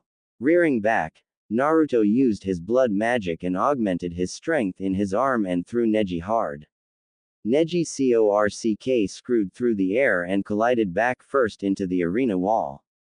The impact made Neji cough out in pain as he passed out from the impact. Everyone watched in astonishment as how powerful the throw was. Neji soon dropped from the wall and fell onto the ground. His mind blanked out and his vision black. He was out cold. The entire populace that walked on sat in amazement at how powerful Naruto was. It was only after a few seconds did Ari, who was still under her illusion, begin to clap. Every single one of Naruto's lovers and soon-to-be lovers joined in. It became stronger and stronger as everyone clapped at how the first fight ended. Mei too clapped along with the other cages. But as Mei clapped, she licked her lips. Such power. The children I have with you will be equally as strong, she thought. Naruto merely nodded his head in satisfaction as he made his way back up to the competitor's booth. But as he walked up the stairs, Gaara became rather afraid. Mother is scared, he said. Once Naruto was at the top of the stairs, Temari watched the young Nightlord with astonishment while she licked her lips. Quite the man. I think I may be in love, she said in a hushed voice. Leaning against the railing as they got the next set of fights underway, Naruto soon felt his bloodlust stir within him, along with the intensity of the sun grow increasingly stronger. So much that it forced him to move into the shade due to his skin starting to burn. Once he was in the shade, he sighed as soon began to hear the alluring thumps of the many hearts around him. He unconsciously licked his lips as he tried to suppress his vampiric nature.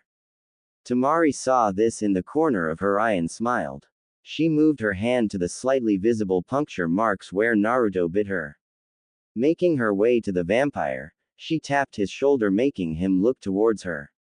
You getting hungry, aren't you? She stated. Naruto merely nodded. Temari slightly smiled as she brought him into a hug. She then brought her lips to his ear and spoke to him in a hushed words. Drink, she said, moving her head slightly out the way. Sinking his fangs into the old puncture marks he previously made, he drank some of her blood. The sweet taste of the liquid he longed for flowed down his throat as he drank Temari's blood. The Suna blonde kept her mouth closed and suppressed a moan and pained cry when she felt the fangs enter her. Stroking Naruto's head, She gave him the blood he needed to stave off the sun. Only taking a small amount, Naruto removed his fangs from her neck and gave the wound a lick. To his amazement, he watched the wound close rapidly. He thanked her for the drink and moved to where they were watching the matches. But up in the cage booth, the cage got up and stated he needed the restrooms. Making his way down the stairs, he soon spotted the winner of the first match. Naruto. Under the veil, Orochimaru smiled before grabbing a small stone on the floor and throwing at Naruto. Naruto sensed the incoming threat and caught the stone. Seeing the cage motion for him to come to him, Naruto moved over to him. Lord Cage, what do you want? Asked Naruto. I wish to speak with you in private, said the cage. Following him to a secluded area. Once they assured that no one was around, Naruto leaned against the wall as he looked at the cage. What is it? Asked Naruto. The cage only removed his veil to reveal that it was Orochimaru. Instantly Naruto got ready to attack only for Orochimaru to raise his hands in surrender. Wait, please just hear me out, begged Orochimaru. What is it? You have 30 seconds. Growled Naruto as his blood magic began to flow off him. I am here to ask for your help, stated Orochimaru. Why do you want my help? Snapped Naruto. My daughter. I need to find her, was all Orochimaru stated with Naruto slamming him against the wall. Lie to me again and I will rip you open from your belly to your brain and feed on your insides, threatened Naruto with his eyes glowing a dangerous red. I'm not lying, coughed Orochimaru as he reached into his pocket and showed a pregnant woman who was smiling along with Orochimaru in the picture. Snatching the picture while dropping Orochimaru who began to cough, Naruto scanned the picture. The couple in the picture looked to be very happy as a normal family would be. Throwing the picture back at Orochimaru, Naruto calmed down and leaned against the wall. Start explaining, hissed Naruto. The woman in the picture was my lover. She died after giving birth to my daughter. Her name was Aki. My daughter we named Sakari. But I got careless. I thought she would be okay at home with a caretaker while I worked. It was only when my daughter was kidnapped did I realize my mistake. The caretaker was part of the Uchiha clan. I was framed for kidnapping my own daughter. Why would I do that to my own flesh and blood? I tried to find her. But no avail. When I heard that there was an Uchiha in Konoha, I thought I could track her down with the Uchiha. But that went out the window when you went into that form, said Orochimaru crying a bit. She should be 18 by now, added the snake Sanin. Naruto merely looked on at the weeping man before him. Even though it was touching that Orochimaru just wanted to find his daughter, he had one question. Why ask for my help? Asked Naruto. I read up that vampires have excellent tracking abilities. And seeing that I only know you to be a vampire, I thought I could get you to help me, was what Orochimaru said before Naruto grabbed him by the throat a second time. I don't help just anyone, growled the young Nightlord. What do you have as payment? My soul, said Orochimaru. My blood. Every drop is yours. Dropping the man, Naruto smiled sinisterly as Orochimaru rubbed his throat. You have a deal. I will help you find your daughter, stated Naruto. I understand, Lord Uzumaki, said Orochimaru bowing to Naruto. Then bring me what you have gathered so far, said Naruto walking off. Getting back to the competitor's booth, he soon spotted Mei standing at the door leading to the cage booth. Seeing her waved a finger in a, come here, motion with a sultry look on her face, Naruto moved to her. Mei soon grabbed Naruto's hand and dragged him to the restrooms. Throwing him into the girls' restroom, she pushed him into a stall and closed the door. Finally, we're alone, she purred as she ran her fingers over Naruto's chest. I should have known that you were like this, stated Naruto as Mei licked her lips as she looked him up and down, focusing more on his crotch area. I heard that you your birth mother, she purred. So what? Spat Naruto. I'm not criticizing. Incest is common. But I think we need to push our relationship to a new level. And just like that, Mei pushed Naruto to have him sitting on the toilet seat while Mei straddled him. Her eyes glazed with lust as she smiled to him with a sultry giggle. Won't you let me help you by siring an heir to your empire? She asked in a purr before moving her mouth to lick his ear. Wait, what? Empire? Asked Naruto, confused like. Yes, empire. By birthright you have Uzu and Konoha as your territory. And when you killed Yagura, you gained Kiri as your next continent. You have an empire. So why not have a child heir to your empire? She purred as she moved Naruto's hands to her. Stammered Naruto, his mind going blank as his eyes turned red from the lust. Come on. Let's do this. I promise you will love it. I'll let you have your way with me as hard and for as long as you want. She purred into his ear. Before Naruto could even do anything, the sound of swirling leaves was heard in the restroom along with Seraphim's voice. May, Naruto, come out. I can sense you. She hissed. No fun. Whined May as she got off Naruto and opened the stall to find the voluptuous Nightlord standing there. May, you know you can't do that just yet. Not while he hasn't gained full control of his powers yet, said Seraphim, tapping her foot on the ground. But I have, said Naruto with Seraphim shaking her head. You still have so much to master, said Seraphim as May huffed while walking out the restroom. You must be careful, stated Seraphim. Why? Hissed Naruto, folding his arms. I did as you asked. I kept my powers hidden, barked Naruto. And I am proud of you for doing that. But there are more pressing matters at hand, was all Seraphim stated, getting the young Nightlord intrigued. How so? Asked Naruto. I'm afraid there is nothing more I can teach you. You have mastered every single thing I can teach you. And yet your powers are still growing at a rapid rate. I cannot teach you any more. However, there are a group of Nightlord vampires living high in the mountains of the most isolated part of your country. What we call Hero's Bluff, said Seraphim.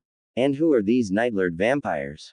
Asked Naruto, fluent in the ways of blood magic. They were the first 5 Nightlords to set foot in your world. They are also purebloods. They form the vampire monastery. The Grigori, a place that is sacred to vampires of all kinds, said Seraphim. That explains them, said Naruto, only for a massive explosion to ripple across the area. The two sprinted out and found a massed group of people, while one was that of a red-haired woman in some rather kinky clothes. Her face unblemished, while a single scar was what disrupted her features. Her lips topped with ruby red lipstick. She was beautiful, like nothing Naruto had ever seen before. Find any vampires, and kill them. Should anyone be found having been in contact with a vampire, kill them. Leave nothing untouched. Root out all corruption. Kill all vampires. She cried as the armored soldiers nodded to her. Yes, Commander Katarina. They chimed as they began to their attack. Seraphim turned to Naruto and gritted her teeth. Vampire hunters. They found you, said Seraphim. Shit, was all Naruto could say. You have to get out of here. Ensure you reach the vampire monastery. Get there. It is a safe haven for vampires, she said. What about you? Asked Naruto in concern. We'll meet you there, said Seraphim as she looked to the vampire hunters. They will find those whom you turned or drank blood from. You must get out of here. I will ensure those whom you love and care about get out. Naruto clenched his jaw and instantly vanished in a burst of bats. The swarm flew over the heads of the vampire hunters and took off out the village of Konoha.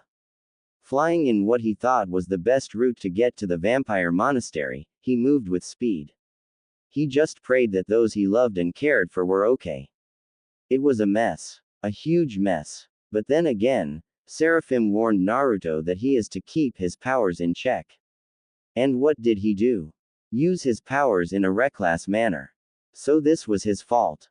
He didn't like running. No doubt Ari and the others would be captured and experimented on due to their connection to him.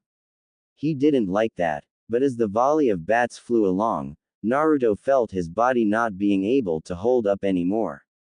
He felt weak. His blood magic running on reserves. And for a strong reason. He had literally flown across the entire nation.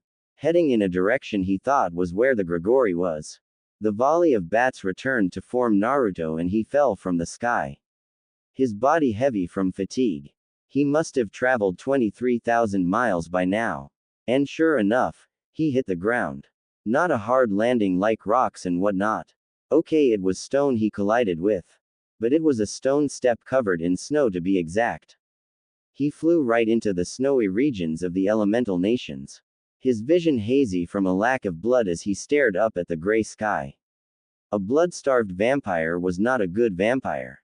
But in his hazy vision, he noticed a woman move to him. A woman with cat ears on her head. And just like that, he passed out.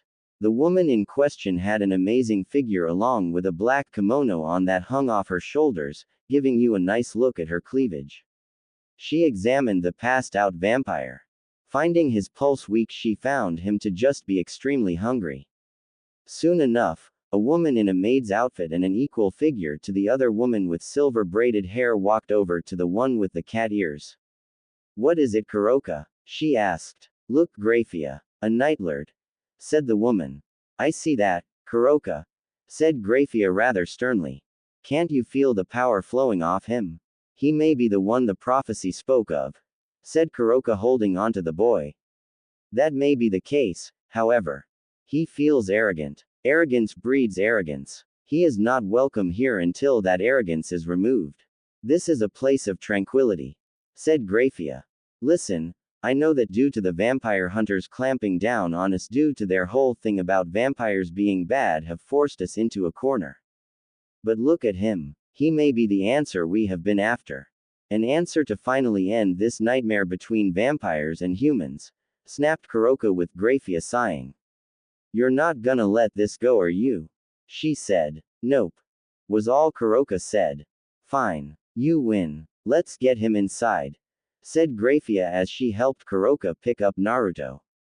After a few hours, Naruto woke up only to find himself indoors and in a bed. The bed was comfortable and warm. He looked about and found him in a stone room. Slowly getting out the bed, he felt his vision grow hazy as red was seen accompanying the feeling. His stomach growled from the lack of blood. Awake at last, came the voice of a female.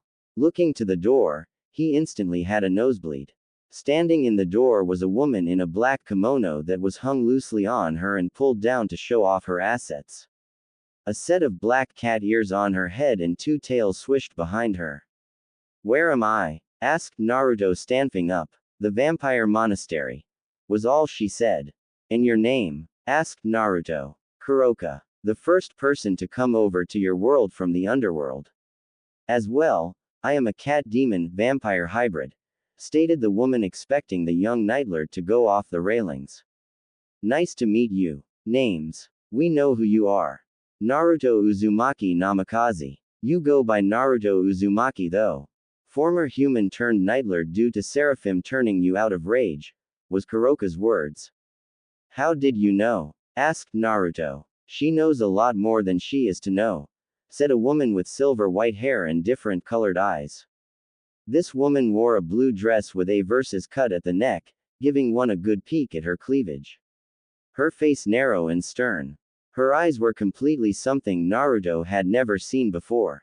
One was a scarlet red, the other a wondrous blue. "Luna, you interrupted my speech," growled Kuroka. "Sorry about that. My name is Luna Flyna. A pureblood nightlord vampire and also one of the first to set foot in your world," she said with a bow. "Seraphim told me about you. The Grigori. 5 nightlord vampires that are skilled in the Wei Fo blood magic," said Naruto with them nodding. "Correct. So you've met 2 so far. You met myself, Kuroka here. Now there is also Graphia, Akasha and finally Nagleria. We form the Grigori. But we also report to one such person above us. The Empress herself," said Luna. "Who is the Empress?" asked Naruto. "Follow us," said Kuroka as the two walked away. Suppressing his bloodlust, Naruto walked out the room and followed them through the large building-like temple. The structure was impressive. How it seemed to be able to fit a giant within it. Pillars of stone looked to be made for royalty, carpets of red laid beneath his feet. It was impressive for a lack of a better word. Following them into what seemed like a massive chamber which could be the central part of it, Naruto found a veil hiding someone behind it. Empress, the young Nightlord has awoken, said Kuroka. Leave us, she said. The two Nightlords bowed to her and exited through a door. When the metal clang of the door was heard, Naruto looked to see the person behind the veil move. She walked out from behind the veil. And behold, Naruto couldn't believe his eyes. Silver-white hair flowed down to the ground. Eyes that looked like Hinata's own, dotted eyebrows, a goddess-like figure and an eye within her forehead. So, you're the young Nightlord with too much power, she said. Her voice smooth as silk and rich as wine. She moved to Naruto, her eyes glued to his own. Naruto couldn't look away. I heard that there were only 5 Nightlord vampires of the Grigori, stated Naruto. On paper, was all she said. I am the Empress, or better known as Kagaya. Wait, how are you still alive? Asked Naruto. Just before my husband died, I had him turn me into a Nightlord. He did and I was reborn as a Nightlord, was Kagaya's answer. Well, I can't say I didn't expect that considering him turning you into a Nightlord and that vampires live extremely long lives, said Naruto with Kagaya nodding her head. Correct. After the war ended, I hid myself from the world. I came here. The Grigori gave me the cover I needed. Waiting for the child of prophecy. Which Kuroka thinks is you, said Kagaya with Naruto raising an eyebrow. What prophecy? Asked Naruto. That a vampire will rise up and unite the entire world under his rule and bring peace to the vampire and human. They say he is powerful beyond imagine and holds the very power of night. Like nothing the vampires could dream of, said Kagaya. And you think it's me? Said Naruto with Kagaya shrugging her shoulders. It could be. Again, Kuroka says she feels incredible power coming from you. But the others are skeptical, said Kagaya folding her arms. Seraphim just said that you could help me control my powers, said Naruto. We can. But first we need to see how strong you are, young Nightlord. Assume your true form and we will take it from there, said Kagaya. Naruto nodded and focused his mind. Instantly he became his true form, being the monstrous vampire lord form he had. Kagaya merely marveled at his form, clearly impressed by the form and the unrestrained power flowing off him. Thinking more, she could feel a sort of power that was untapped. Like something was holding it back. Waving her hand, Naruto returned to normal. You hold power, that is for sure. But you seem to have a lot more being held back. Naruto Uzumaki, we shall train you in using your blood magic, said Kagaya, thinking that this young Nightlord may in face be the one the prophecy spoke of. It was a huge possibility. Finally Naruto had a drink of blood. Funny enough, there were a few human thralls that were reserved for feeding. So Naruto was sorted. With Naruto's bloodlust finally over, he could finally think clearly. Kagaya wasn't kidding. They'd very much see his power. His full unrestrained power and refine it more. He could very much feel something restricting his powers. Whatever it was, they knew how to open it. With a new day breaking over the elemental nations, Naruto got out the bed. It wasn't as comfy as the mattress. But at least he could say he had a bed. The furs on the bed were rather itchy. Just as he got out of bed, Graphia made her presence known as she stood in the doorway. You're up, was all Graphia said. Guess so, said Naruto. Come, the Empress is waiting, said Graphia walking off. Following her, Naruto walked straight into the courtyard. The harsh blizzard stinging his face as the Grigori stood before him. As we all know, vampires are probably the best form of creature you get. We're stronger, faster, smarter and even more deadly than any human there ever was. Not only that, but we're close to being immortal. The sun, silver and fire are our greatest enemies, said Kagaya. But that doesn't mean we have to lay down and accept our fate. Thanks to our powers being in the form of blood magic, we are able to feed off human blood and negate the effects of the sun. Our blood magic transforms the blood we consumed into a protective temporal shield that blocks the UV rays of the sun. Not only has blood magic done this, but we can use it in an active state as well. What are the two types of blood magic? Asked Luna, looking to Naruto. Passive and active, was Naruto's reply. Luna clapped her hands and smiled to him. Excellent. Yes, that is correct. Passive blood magic is, for example, the blood we drink being used to block UV lights from the sun and weakening the effects of silver and fire. Whereas active blood magic is the physical manifestation of our power. The usage of our blood in an offensive and defensive manner, said Luna, with Kagaya stepping in. The first step in accessing our blood magic, as we know, is to cut ourselves or do physical harm that draws blood in order to bring out our power. But sometimes this isn't the case, said Negleria. How so? Asked Naruto. The power of blood magic sometimes doesn't need to be in the open. I'm sure you've come across that, said Negleria. I remember that I made my blood as strong as steel. Seraphim called it blood armor, said Naruto. So you've learnt the third level. Hybrid, said Kagaya. What? Was all Naruto could say. Hybrid blood magic is using the same passive blood magic, but with the uses of active blood magic, said Kuroka. What other hybrid blood magic do you get? Asked Naruto, clearly interested. There are many. For one, there is one called blood mode, said Kagaya. Blood mode, was all Naruto could say. Blood mode bolsters everything about the person astronomically. Speed, reflexes, strength, senses. Everything, said Negleria. Correct. Imagine projecting your power out but not encasing yourself with it, said Graphia. Doing as she said, Naruto concentrated. He imagined himself encased in his power as if it were protecting him. But this time he imagined it inside him. While this was going on, Kagaya looked to find a reddish outline over Naruto. His body glowed and steamed as his blood magic began to activate. The Grigori smiled at the quickness it took him to grasp the concept. Now he had to maintain it. Excellent, the power you have is rather incredible. And your quick grasp of blood magic is incredible. It's rather scary. However, can you back it up? Was all Kagaya could say. Shooting his eyes open, Naruto just tapped his foot on the ground and a massive crater was created from the small stomp. Debris went everywhere as Naruto was amazed. Blood mode was incredible. Nodding her head, Kagaya told Naruto to deactivate it. Which he did. Hybrid blood magic can also be used in sinister ways as well. For example, when you're fighting someone, and some of your blood gets into their system, you can command your blood to kill them before it turns them. You can even turn a corpse into a bomb, stated the silver-haired goddess. I see, said Naruto. But with all powers, there are limits. Blood magic is extremely powerful. But it takes time for it to reach full power.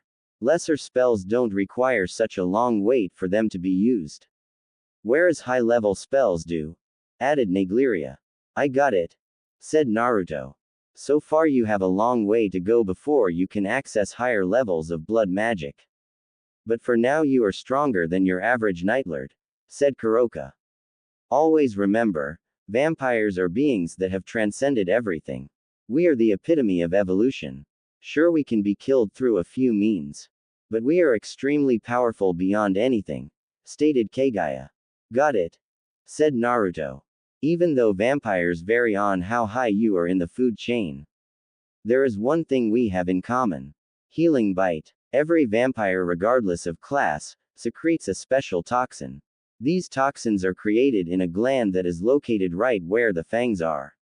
For Nightlords we have two glands. One for the venom used to make other Nightlords from humans. The other is for this toxin. When we inject this toxin into a vampire or human, it latches onto the blood and speeds up recovery of any condition. Be it blindness or incurable diseases. It is how we vampires have stayed alive until now, added Graphia. I'm guessing there is a catch, said Naruto with all nodding. Correct. Healing bite takes a while to replenish and can only be used 3 times a day.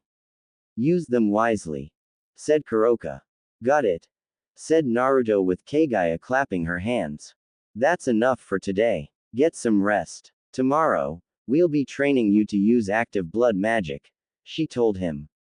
Understood, said Naruto, feeling a little exhausted from using his blood magic in a way he never knew of. Walking back to his room, the Grigori along with Kagaya conversed among themselves. Kagaya was rather impressed as she looked at the group. I must say, he's rather powerful. And he is a genius as well. Normally it would take longer to learn how to use the abilities of hybrid blood magic. But he mastered it rather easily, said Kuroka. He has shown he has the skill. But he is still holding his power back. Seraphim must have told him to control it, which indirectly caused him to suppress, thus locking it away. He must learn that he is to keep his power at bay, but not suppress it, said Negleria. Agreed, said Griafia, looking to Akasha as she stood there looking rather baffled. What's wrong, Akasha? You're awfully quiet. He's proving to be extremely powerful. Not only that, but I could sense his vampire mode. It was like nothing I've sensed before. He seems to be the answer we need, said the pink-haired vampire. Either way, we are to train him. If he is the saving grace of all vampire kind, then we have a shot to finally be free from the shackles of being hunted and killed just for living. Vampires that wish to live peacefully are being slaughtered. I suggest we speed up his training, said Kuroka. It is too soon to have him rally all vampires. First we train him, then we move on to stopping vampire hunters from making a war, said Grafia. We're already in one, said Akasha. Good point, stated Grafia. A new day brew up in the snowy regions. The monastery was once again awakened when a thunderous sound rung through the temple. Naruto was currently sparring with Negleria while the rest of the Grigori along with Kagaya were watching the young Nightlord. He had shown great progress the last few days, only starting his training at better mastering his blood magic only a week ago. He was like a genius with his mind. But the Grigori feared something along with Kagaya. There was so much power locked within the Nightlord, it was frightening. But then again, it was a fear that was well accepted. It went to show that Naruto may have the power needed to settle the war between the vampires and the humans. Peace could reign at last. Seeing Naruto launch himself into the air, he fired several blood spikes at Negleria. Not good enough, snorted Negleria as she brought up a blood shield and stopped the incoming projectiles. But in her absent-mindedness, a set of hand grabbed her from beneath the ground and threw her up into the air. Looking down, she saw a second Naruto come out the ground and surged up to attack her. Impressed by his act, Negleria conceded and the match was over. I never thought you'd be so resourceful. Well done, using your blood to create a clone and have it burrow underground. Very impressive, said Negleria as Kagaya walked to Naruto. Your training is almost complete. All that is needed is to let all your power out at once. That way we Grigori will recognize you as a full-fledged Nightlord, she said with Naruto nodding to her. Standing in the clearing, Naruto concentrated and began to push out his power all at once. A vortex of power instantly surged to life around the young Nightlord as he began to let his power rise. According to Kagaya, the monastery was protected so they could do this without worrying about vampire hunters catching the sudden surge of blood magic. But as Naruto continued to push his power out, he felt it increase tenfold. The red energy turned black as his eyes snapped open while everyone braced themselves from the shockwave created. Kagaya, what's going on? Asked Naruto looking to the Empress.